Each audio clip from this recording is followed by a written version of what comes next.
আমরা দীর্ঘ 4-5 বছর ধরে আপনার অনলাইনে এবং অফলাইনে জুতোর ব্যবসা করতেছি। এই ধরনের জুতোগুলো আমরা তৈরি করি এখানে, হ্যাঁ? নিচে আমাদের ফ্যাক্টরি সেকশনে আমরা দেখাবো আপনাদেরকে যে আমাদের জুতোগুলো কিভাবে তৈরি হয়। আমাদের এখানের ১ম এ কাজ শুরু হয় হচ্ছে কাটিং থেকে, হ্যাঁ? তারপরে এই কাটিং করার পরে আমাদের কাজগুলো চলে যায় টেবিলে। টেবিলে এখানে এরপরে যে পাঞ্চ, তারপরে অ্যাটাচিং, এই কাজগুলো এখানে হয়। এই লেদারগুলো আমরা সরাসরি ট্যানারি থেকে নিয়ে আসি। টেবিলের কাজ শেষ হওয়ার পর আমাদের চামড়াগুলো সরাসরি চলে আসে সুইংয়ে, এখান থেকে সুইং করা হয়। এখানে আমাদের প্রায় ১২০ পেয়ার জুতা তৈরি হয় প্রতিদিন। সুইং সেকশনের কাজ শেষ হওয়ার পর আমাদের জুতোগুলো চলে আসে লাস্টিং সেকশন, এখানে লাস্টিং করা হয়। হ্যাঁ, জুতার আকৃতি দেওয়া হয় এখানে।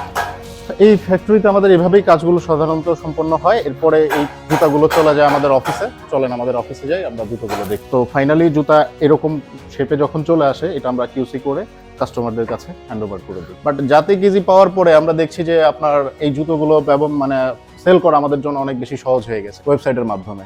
এটা আমাদের জাতি গিজি থেকে নেওয়া যে ওয়েবসাইট, সেটাই। ফেসবুকের মাধ্যমে সার্টেন সেল সম্ভব।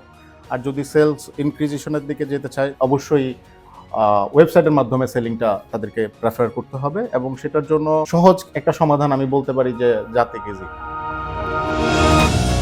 মোহাম্মদ ইমরানের মতো অনেক উদ্যোক্তা এখন নিজের ওয়েবসাইটের মাধ্যমে অনলাইন ব্যবসাকে করছে আরও ইজি ও প্রফিটেবল।